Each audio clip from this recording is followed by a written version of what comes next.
Hello दोस्तों, क्वेट runs नमस्कार। मैं आपको बताना चाहूँगा बिल्कुल हमारे जैसा केस।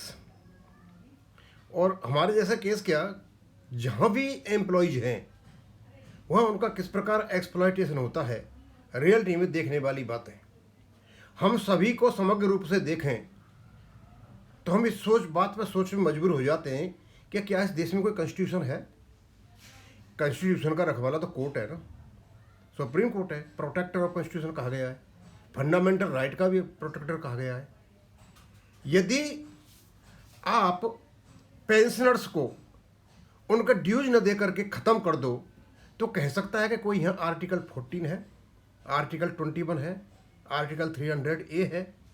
बिल्कुल बैंक पेंशनर जैसा केस एक तेलंगाना हाई कोर्ट में हुआ और ये भेजा मेरे पास DS मूर्ति साहब ने। वो चाहते होंगे कि दीवान सिंह अपने यूट्यूब पे इसको डाले हमारे लोगों की जानकारी में। और जितना भी एग्जीक्यूटिव है चाहे किसी स्टेट में बैठा हुआ है, यदि इनके ऊपर कोर्ट नहीं होता तो पता नहीं है क्या क्या कारनामे करते। यानी कोर्ट की रिस्पेक्ट तो तब भी होती थी जब वो नकरा केस, DS नकरा केस आया था। उस समय तो जबरदस्त सरकार थी इंदिरा गांधी की, उसको ऑटोक्रेटिक के नाम से जानते हैं। उन्होंने भी कोर्ट के आदेश को माना। लेकिन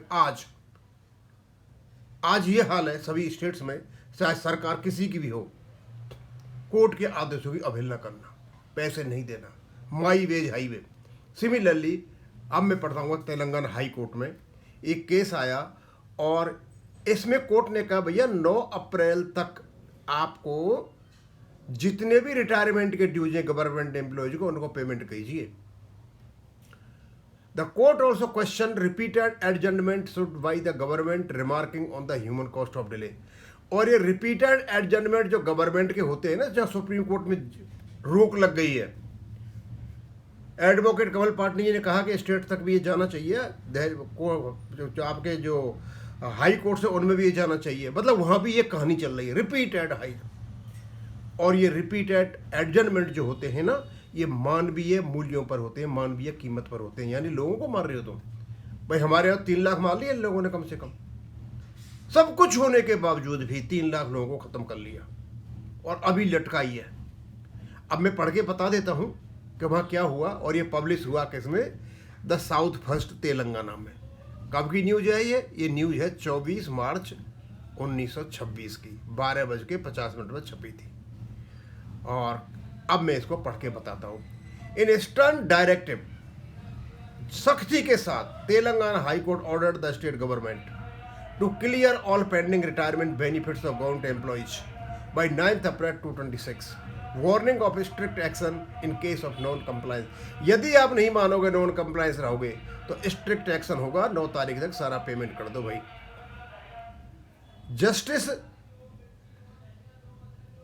Rajeshwari Rao, who heard a batch of around 654 contempt petitions, यानी कंटेम्प्ट पिटीशन लग रही 654 filed by retired employees, expressed serious concerns over prolonged delays in dispersing dues. The court cautioned that failure to meet the deadline would require the principal secretary finance Sandeep Kumar Sultania to appear in person before the court। Strict बोल दिया, नहीं करोगे तो principal secretary हमारे पास आ जाए, और नाम है उनका सुल्तान कुमार सुल्तानिया। लोगों को पता होना चाहिए कि हो क्या रहा है इस देश में। During the hearing the court took note of reports indicating that more than 80 retirees had died.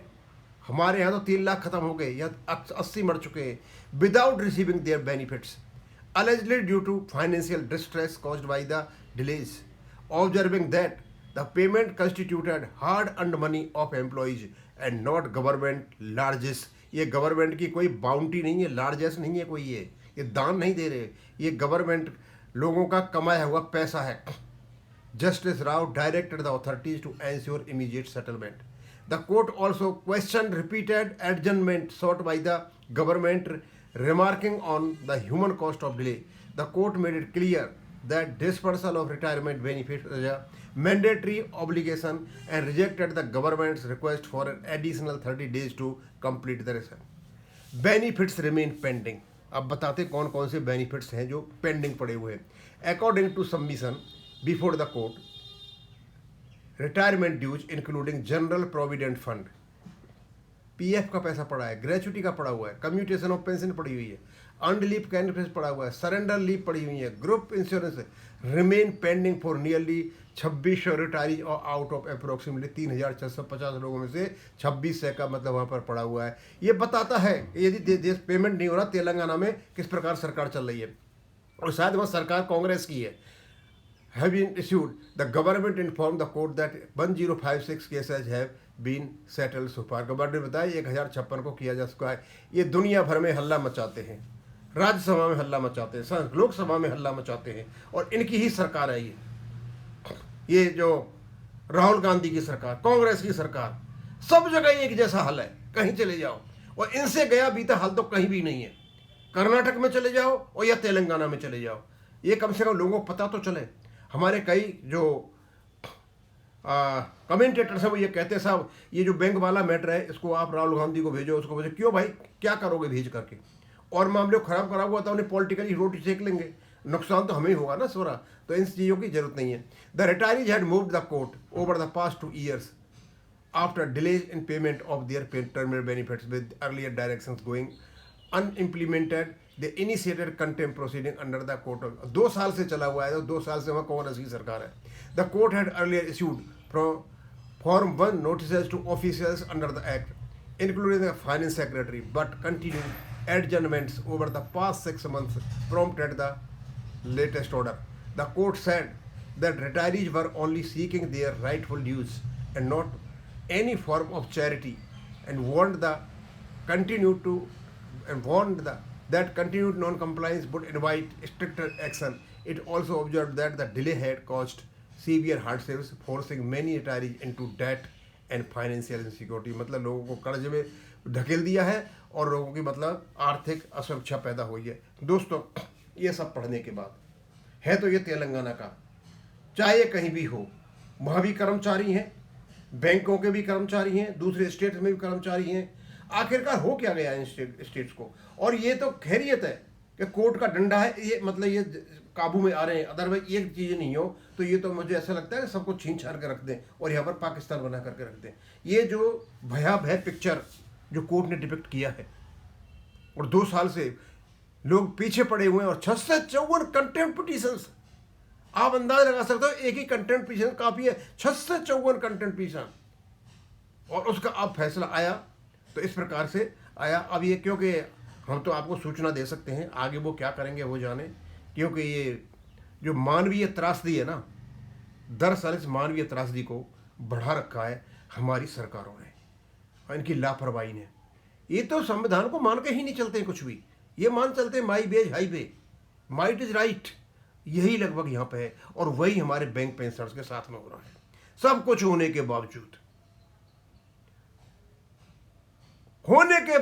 भी आईबीए कहता है कोई प्रोविजन नहीं है, राज्यसभा कहती है कोई प्रोविजन नहीं है, लोकसभा कहती है कोई प्रोविजन नहीं है, और कोर्ट मान के चलता है प्रोविजन है। इस भयावह स्थिति से आखिरकार निपटा कैसे जाए, देखते हैं। आ रही है 9 तारीख, 9 तारीख हमारी भी है, और 9 तारीख को इनका भी पेमेंट के लिए लास्ट दे रखा है, हमारा भी 9 तारीख है। ऊपर वाले को देखो क्या है क्या नहीं है। अब मैं यही खत्म करूंगा। थैंक यू, धन्यवाद।